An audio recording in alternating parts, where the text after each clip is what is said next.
स्वस्तिनः पूषा विश्ववेदाः स्वस्ति नस्ताक्षयो अरिष्टनेमि स्वस्तिनो बृहस्पति दधातुः। ओम शांति शांति शांति। सब फोटो पर छीटू ये बनली है मूर्ति सब पर।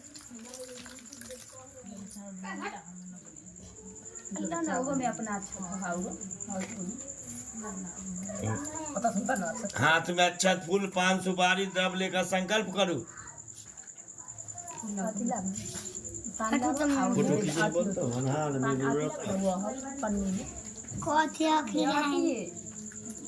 नो लाइट मध्य अत्रे गोत्रस्य अपन अपन नाम भाद्र मासे शुक्ले पक्षे तृतीयायां तिथौ शुक्रवासरे नित्यायां सोम्यायने हरितालिका तीज व्रत कथा श्रवण कर्मणि संकल्प अहंकरी से भगवान के आगू में रखो।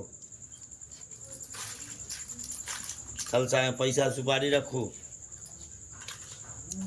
ओम जाफले निर्जाफला अपुष्पा जायश्च सपुष्पनि बृहस्पति पुंगी फलम द्रव मूल सहितं समर्पयाम शांति पूर्ण कलश गणेशाय नमः।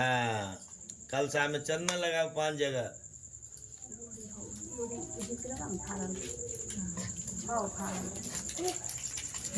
नमलेपनम समर्पयाम शांति पूर्ण कलश गणेशाय नमः। मनोज्योति योगिता माजस्य बृहस्पति स यह कलश गणेश महाप्रणाय प्रतिष्ठितो भावा। कलसा पर छिटू। अब अक्षत फूल लेकर मूर्ति पर छिटू। ओम सदा सांब शिव सब परिवार आये नमः। मूर्ति जे बनली ऊपर छिटू सब पर। फूल बिलपत्र भांग धतूर सब चढ़ा दिलिया है। नैवेद्य और सब चलो हाथ में जल ले लिया। ओम एतानि पाद्यादनि एक वर्ग अर्चन विधौ गंध पुष्प धूप दीप तांबूल यथा भाग नैवेद्यादनि एक वर्ग सदा सांब शिव सपरिवार आये नमः। हाथ झाड़ दो मूर्ति पर। हाथ जो प्रणाम करो। क्यों पापहं पाप कर्माहं पाप आत्मा पाप संभव त्राहिनां पुंडरीकाक्षं सर्व पाप हरो भवा। क्योंकि हे भोलेनाथ कमी बेसी सब तू पूरा कर। हाथ में अक्षत फूल लेकर कथा सुनल जाए। बोलिए प्रेम से भोलेनाथ की मैया पार्वती की। पार्वती जी के आगे मैं नमन करता हूँ। अच्छा फूल लेकर कल जोड़ लिया।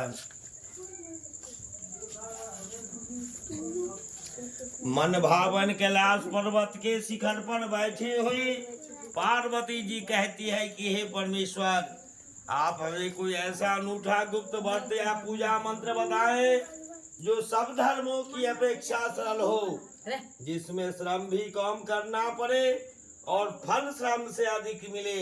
हे नाथ यदि आप मुझ पर कृपालु हो तो कृपया ये विधान मुझे बतावें कि तब व्रत या दान से आप जैसे परमेश्वर जो अनादि अनंत है हमें प्राप्त हुए हैं।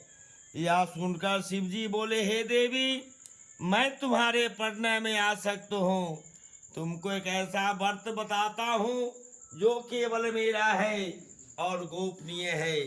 जैसे नक्षत्रों में चंद्रमा, ग्रहों में सूर्य, वर्णों में ब्राह्मण, देवताओं में विष्णु भगवान, नदियों में गंगा, पुराणों में महाभारत, वेदों में सामवेद और इंद्रियों में मन श्रेष्ठ है। घोर तपस्या किया था, 12 वर्ष तक सिर के बल टंगी रही, 64 वर्ष तक मात्र पेड़ पौधों के सूखे पत्ते खाकर जीवित रहे। माघ के महीने में तुम जल में बैठी रहते और बैसाख के चिलचिल दोपहरी में पंचाग्नि में तप्त रहते थे। इस तरह के कष्टों को देखकर तुम्हारे पिता बहुत ही दुखी थे कि ऐसे में अपनी कन्या का हाथ किसके हाथ में दो। तभी नारद जी आए। वास्तव में मुनिवर नारद जी तुम्हें देखने ही गए थे। नारद जी को देखकर हिमवान ने अर्घ्यपाद आसन आदि देकर वंदना की और कहा कि हे प्रभु, आपका आना मेरे लिए बड़ा शुभ लगता है। नारद जी बोले, मुझे विष्णु भगवान ने भेजा है, इसलिए मैं आपके पास आया हूँ। आपको चाहिए कि यह कन्या रत्न किसी योग्य वर को सौंप दें। ब्रह्मा, विष्णु और शिव, इन तीनों में भगवान विष्णु के समान योग्य वर और कोई नहीं हो सकता। अतः मेरी माने तो आप अपनी कन्या भगवान विष्णु को प्रदान कर दें। हिमवान बोले, भगवान विष्णु स्वयं मेरी कन्या ग्रहण करने की इच्छा व्यक्त की है और आप यह संदेश लेकर आए हैं, तो मैं उन्हें अपनी कन्या अवश्य दूंगा। यह सुनकर नारद मुनि तुरंत आकाश में विलीन हो गए और भगवान विष्णु के पास जाकर बोले, हे देव सुनिए, मैंने आपका विवाह पक्का कर दिया है। उधर हिमवान पार्वती के सम्मुख आकर बोले कि हे पुत्रे, मैंने तुम्हें भगवान विष्णु को अर्पण कर दिया है। यह सुनकर पार्वती बिना कुछ उत्तर दिए सखी के घर जाकर रोने बिलखने लगी। सखी ने पूछा, तुम्हें क्या कष्ट है, किस कारण तुम रो रही हो? पार्वती ने कहा, मैं एकमात्र शिव जी को अपना पति बनाना चाहती हूँ, इसमें संदेह नहीं है, लेकिन मेरे इस विचार को पिता ने मानने से इनकार कर दिया। सखी ने कहा, अपितु शरीर का, और वह सखी के साथ बिहर वन को चली गई। वन में जाकर बालुकामयी प्रतिमा बनाकर बिना आहार किए आराधना में लीन हो गई और भाद्रपद मास में हस्त नक्षत्र से युक्त शुक्ल पक्ष की तृतीया तिथि को उसने सब विधि पूजन किया और रात्रि में जागरण किया। इसे शंकर भगवान का आसन डोल उठा और तत्क्षण वहां पहुंचकर बोले, हे देवी, मैं तुम पर प्रसन्न हूँ, तुम इच्छित वस्तु मांगो। पार्वती ने कहा, मेरे देवता, यदि आप मुझ पर प्रसन्न हैं, अनुग्रह करना चाहते हैं, तो पति के रूप में प्राप्त हो। मैंने तथास्तु कहकर कैलाश पर्वत पर वापस लौट आया। फिर तुमने वह प्रतिमा नदी में प्रवाहित कर दी। उधर तुम्हारे पिता भी खोजते खोजते वन में आ पहुँचे। तुम्हें देखते ही छाती से लगा लिया और बिलख बिलख कर रोने लगे। बोले, पुत्री, सी व्यास भयावह इस बिहर वन में तुम किस कारण से आई? पार्वती ने कहा, मैं एकमात्र शिव जी को अपना पति बनाना चाहती हूँ। आपने बात नहीं मानी, इसी कारण मैं इस बिहर वन को आ गई। हिमवान ने कहा, मैं तुम्हारी इच्छा के विरुद्ध कुछ भी ना करूँगा और घर लिवा लाए और मेरा तुम्हारा विवाह संपन्न करा दिया। इसी कारण तुमने मेरा आधा आसन प्राप्त किया है। उस समय से लेकर अब तक किसी अन्य के सम्मुख इस बात के विषय में कहने का मुझे अवसर नहीं मिला।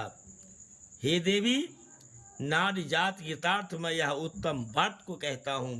वे स्त्रियाँ जो सौभाग्य को अखंड देखना चाहती है, नियम पूर्वक इस बात को रखें।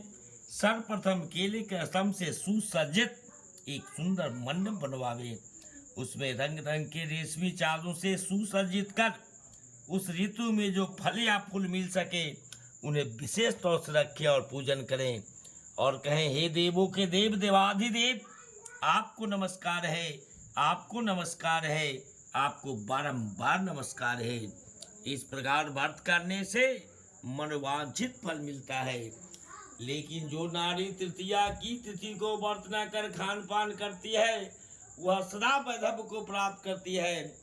वह कर्कशा लड़ा के सदा दुख भोगने वाली होती है और अंत में घोर नरक में जाती है। तीज के अन्न भक्षण करने से सुकरे, फल खाने से बंदरिया, जल पीने से जोग, दूध पान करने से नागिन, मांस खाने से बाघिन, दही खाने से बिल्ली, मिष्टान भक्षण से चींटी और सब कुछ खाने से मक्खी होती है। यदि वह व्रत वाले दिन सोती है तो अजगरी तथा पति के साथ छल करने से मुर्गी बनती है। अतः प्रत्येक स्त्री को नियम पूर्वक व्रत करना चाहिए। व्रत के दूसरे दिन स्वर्ण चांदी तांबा तथा बांस के पात्र मन भरकर ब्राह्मणों को दान तथा पारण आदि करें। इस प्रकार व्रत करने से मनोवांछित फल मिलता है, इसमें किसी प्रकार का कोई संशय नहीं है। बोलिए प्रेम से भोलेनाथ की जय। चलो अच्छा कुछ चढ़ा दो भोला वहां पर। चलिए थाली में कपूर रख कर आरती करो।